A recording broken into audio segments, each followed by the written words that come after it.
Est-ce que la méditation, ça permet un éveil instantané, une libération immédiate? C'est ce que je vous propose de découvrir dans cet épisode. On va voir si la pratique de la méditation, ça va nous permettre ce changement radical et rapide. Pour celles et ceux qui ne me connaissent pas, je m'appelle Moutassem Amour et j'accompagne les personnes dans la réduction de leur anxiété et de leur fatigue mentale à l'aide de la méditation. Est-ce que méditer, est-ce que commencer à méditer, ça va nous permettre de ressentir un changement radical, une libération profonde? C'est quelque chose, c'est une idée qui est parfois entretenue, surtout lorsqu'on ne connaît pas la pratique de la méditation, c'est que lorsque je vais commencer à méditer, il va se passer quelque chose. Je vais avoir un déclic et ça va me permettre vraiment de m'ouvrir et de me connecter à quelque chose qui me dépasse. Cette idée, elle est souvent entretenue par le fait que ça soit lié à la spiritualité, notamment du bouddhisme, avec ses notions de libération, d'éveil spirituel. Et on peut donc avoir cette idée que méditer va nous permettre ce changement rapide et radical. Mais est-ce que c'est vraiment le cas? Alors, de mon expérience personnelle et de ce que j'ai pu voir avec les personnes que j'ai accompagnées, c'est pas le cas.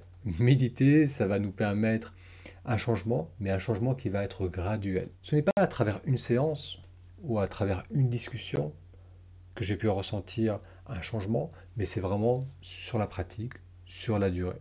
Alors cela ne veut pas dire que les changements qui se mettent en place ne sont pas importants et profonds aussi, mais c'est rarement radical. Ce n'est pas en une fois qu'on va avoir une libération totale. Donc encore une fois, c'est mon expérience et c'est ce que j'ai pu voir autour de moi.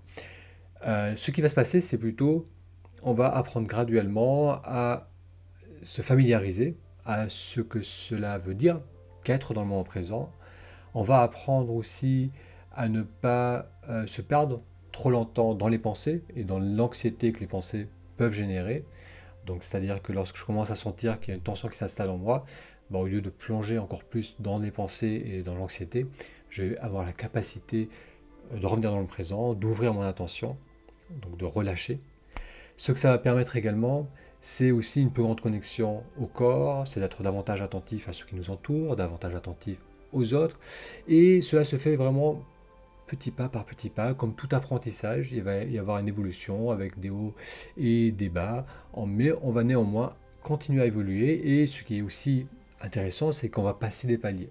Donc lorsque je regarde euh, en arrière quelques mois, en arrière quelques années, ben je peux constater qu'il y a des mécanismes qu'avant j'avais par rapport à la gestion du stress, par rapport à mes émotions, par rapport au haut et au bas, ces mécanismes qui ont complètement disparu. C'est-à-dire qu'il y a une stabilité dans la capacité à être dans le présent, dans la capacité à être bien. Donc méditer, ça permet une transformation fondamentale qui va affecter tous les aspects de notre vie, mais c'est rarement quelque chose de radical et c'est rarement quelque chose qui se passe en une fois ou en peu de temps. Donc ça, je voulais en parler aujourd'hui parce que si on entretient cette idée et qu'on commence à faire une séance, deux séances, trois séances et qu'on sent qu'il ne se passe pas vraiment grand-chose, bah, on peut être découragé et arrêter notre pratique. Donc c'est là où c'est intéressant, c'est vraiment de continuer, de persévérer sur la durée, d'observer ce qui se passe en soi et de voir comment les changements s'installent sur le temps. Allez, je vous propose de faire ensemble une petite séance de méditation. On va faire une petite dizaine de minutes. Et pour cela, vous pouvez la faire assis sur votre chaise. Si vous avez l'habitude d'être sur un coussin de méditation, vous pouvez vous mettre à même le sol. Mais sur une chaise, c'est très bien aussi. On s'approche sur le bord de la chaise, ça permet d'avoir une posture droite. Donc je relâche les épaules, je cambre légèrement le bas du dos. Ça me permet de mettre de la hauteur dans la posture. Les pieds sont bien à plat sur le sol et on peut poser les mains à plat sur les cuisses.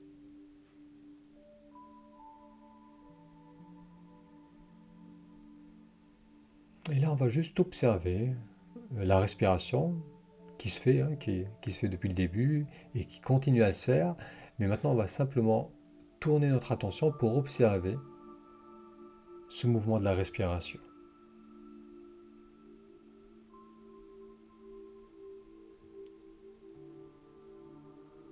Et lorsqu'on est assis, calme, immobile, on va pouvoir ressentir comment le corps réagit à l'inspiration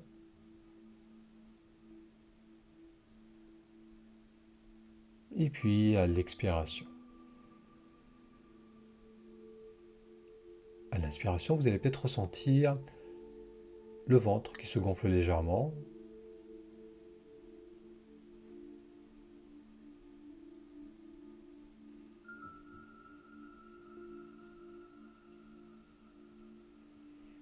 Parfois aussi, on peut sentir l'expansion au niveau de la poitrine, un mouvement vers l'avant, une ouverture aussi vers les côtés. Donc là, on ne cherche pas à accentuer le mouvement de la respiration ou à ressentir quoi que ce soit, mais simplement à observer les sensations du corps sans chercher à les forcer.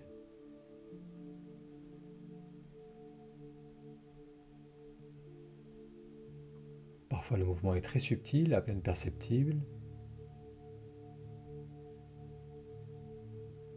Et dans d'autres cas, c'est très clair, on peut bien sentir le ventre qui se relâche ou la poitrine qui s'ouvre à l'inspire.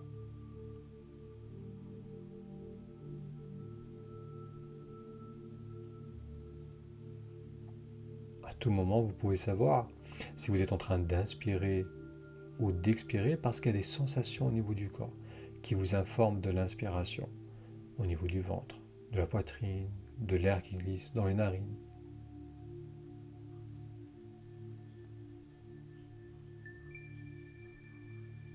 Donc pendant les 5 prochaines respirations, je vous propose de simplement rester au plus proche de cette sensation de l'inspiration.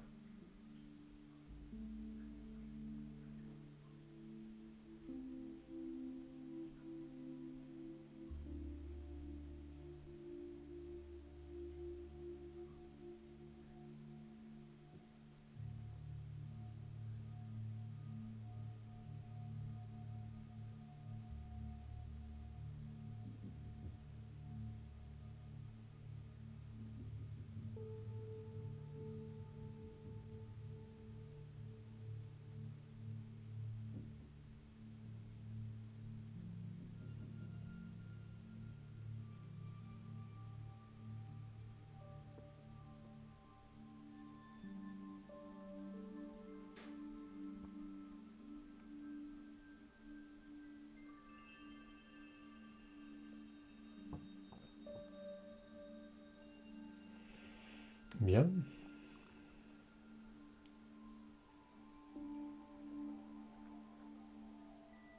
Maintenant, tout en continuant à être attentif au ressenti de l'inspiration,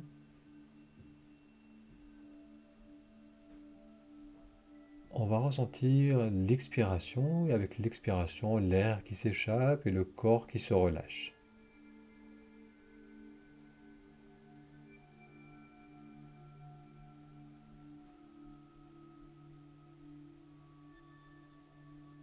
Vous pouvez par exemple ressentir les épaules qui redescendent, qui se relâchent avec l'expiration.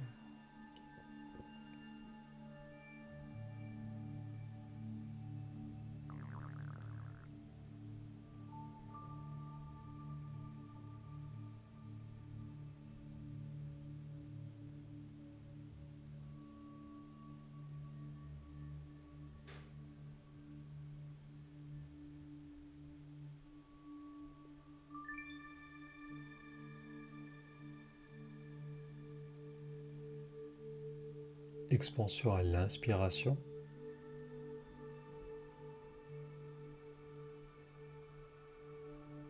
Et relâchement à l'expiration.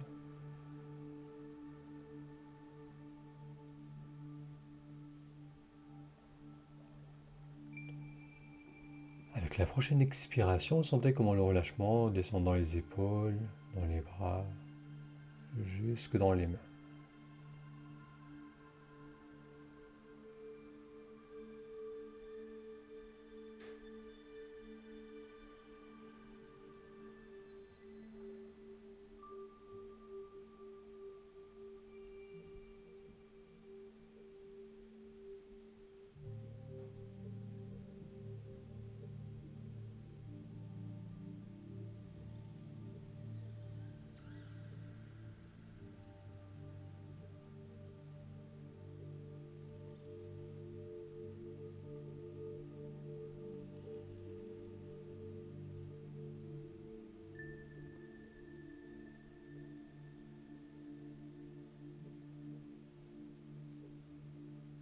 essayez d'aller jusqu'au bout de l'expiration.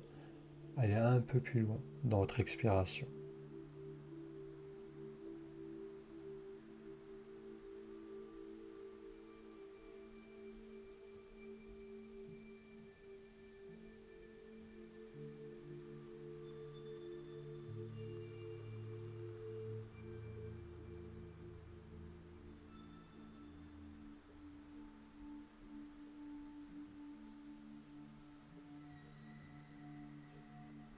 Bien. Il se peut maintenant que la respiration soit plus lente, plus tranquille.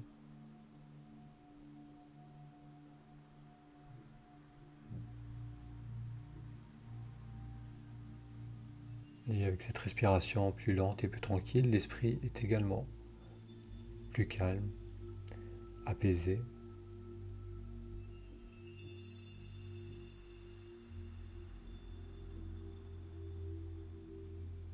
Bien, cette courte séance arrive à son terme.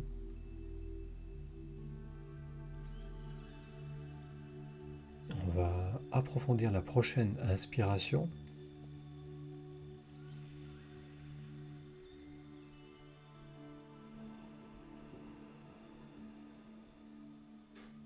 Et encore une fois, une belle inspiration.